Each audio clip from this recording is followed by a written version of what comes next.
Mizanur Rahman Azari, who has unbelievably, having been banned in Bangladesh, fled for...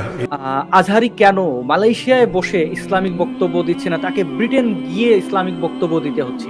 নতুন এক নাস্তিক এসেছে, আসাদ নূর, ঠিক কিনা? আবার আসবে, এই বাগান কোরআনের বাগান হবে।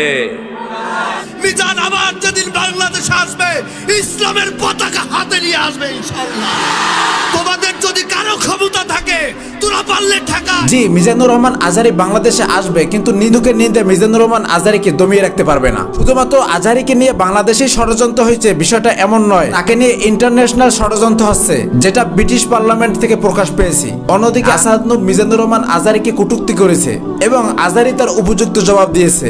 সমস্ত কিছু আজকের এই ভিডিওতে দেখবো, তো চলুন পার্লামেন্টের সেই ভিডিও ফুটেজটি দেখে আসি। Hindu minorities in Bangladesh, and I thank my right honourable friend for raising that with the Foreign Secretary. This week, I refer to the notorious hate preacher Mizanur Rahman Azari, who has unbelievably, having been banned in Bangladesh, fled for his safety, been invited to address the London Islamic Conference this Sunday at the Royal Regency. I understand he's in Qatar attempting to gain entry to the UK right now. Alternatively, he may be invited to stream online his hate message to people in this country of hatred against Jews and Hindus. So could my right honourable friend take action with Home Secretary to make sure this is not allowed to happen? And can we have a debate in government time on what we can do to prevent these hate preachers from misinforming the vast majority of Muslims in this country who actually are peaceful people? ব্রিটিশরা কখনো মুসলমানদের ভালো চায় না, এটা সত্য। তো চলুন আসাদ নূর আজহারিকে নিয়ে কি বললো সেটা শুনে আসি। আপনারা এই জঙ্গি মৌলবাদী আজহারি সম্পর্কে আপনাদের মতামত কি, সেটি আপনারা জানাবেন। আপনারা জানেন বাংলাদেশ থেকে তাকে তার ওয়াজ মাহফিল বন্ধ হয়, তাকে বিতাড়িত করা হয় এক প্রকার। এর অন্যতম প্রধান কারণ হচ্ছে তার কিছু ভণ্ডামি। সে অসৎভাবে মানুষকে বিভ্রান্ত করার চেষ্টা করেছে বিভিন্ন নাটক সাজানোর মাধ্যমে। কিভাবে মানুষকে জঙ্গি হতে উদ্বুদ্ধ করলো? সে বলছে আপনাকে ঘোড়াটোরা রাখলে এখন আর চলবে না, এখন রাখতে হবে অ্যাটম বোমা, এখন রাখতে হবে AK-47 এবং ঘাড়ের উপরে মারতে হবে, অর্থাৎ কুপিয়ে হত্যা করার পদ্ধতি বলে দিচ্ছে সরাসরি হাজার হাজার মানুষের সামনে। কত বড় জঙ্গি সেটি আপনারা একটু অনুধাবন করতে পারে। এবং আমার খুব জেনে অবাক লাগে যে এই ব্যক্তিদের মানুষ পয়সা দিয়ে নিয়ে যায় তার ওয়াজ মাহফিল শোনার জন্য। সচেতন মহল এই ভণ্ড ইসলামিক বক্তাকে তাদের দেশে না ঢুকতে দেওয়ার জন্য অবদান রেখেছেন। তাদের সবাইকে আমি শ্রদ্ধা এবং ভালোবাসা জানাই। আসাদ নূরের উপযুক্ত জবাব দিয়েছেন মিজানুর রহমান আজহারি। তো চলুন আজহারির সেই উপযুক্ত জবাবটি শুনে আসি। নতুন এক নাস্তিক এসেছে, আসাদ নূর, ঠিক কিনা? ফেসবুকের লাইভে এসে সে বলেছে প্রতিদিন নাকি সকালবেলা কোরআনের উপরে পেশাব করবে। এটা কি মানুষ না মানুষ? এটা জাহান্নামের নরকীট আর পিতৃ পরিচয়হীন জারদ সন্তান, জোরে বলেন ঠিক কিনা? বাংলাদেশ সরকারের উচিত এই বেয়াদবটাকে আইনের আওতায় আনা, বিচারের আওতায় আনা, বিশাল সমাবেশ করে লক্ষ মানুষের সামনে ফাঁসির রশিতে ঝুলিয়ে দেয়া।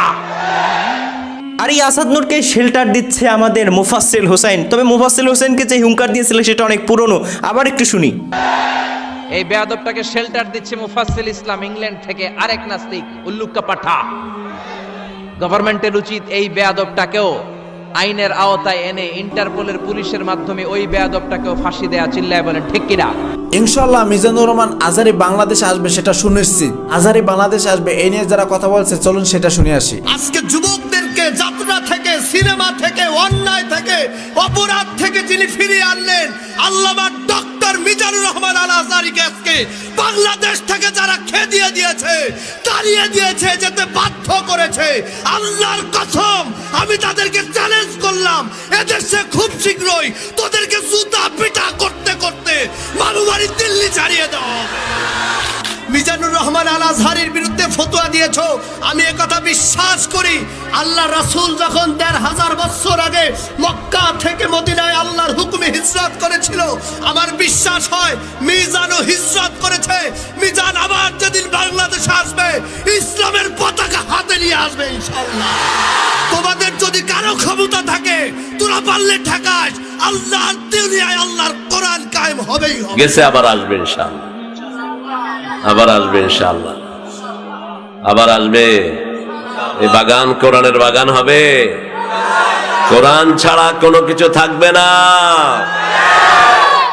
প্রচন্ড ভূমিকম্প আসতেছে সামনে, বিল্ডিং যারা বানাইছো ফালায়া থুইয়া শুধু লেজ লই দৌড়বা, শুধু গোসো দিতে হাইতে। আপনারা কি চান মিজানুর রহমান আজহারী বাংলাদেশে আসুক, সেটা কমেন্ট সেকশনে জানিয়ে যান। ভিডিওটি ভালো লাগলে অবশ্যই ভালোবাসার মানুষের কাছে শেয়ার করবেন। ধন্যবাদ সকলকে। আসসালামু আলাইকুম ওয়া রাহমাতুল্লাহ।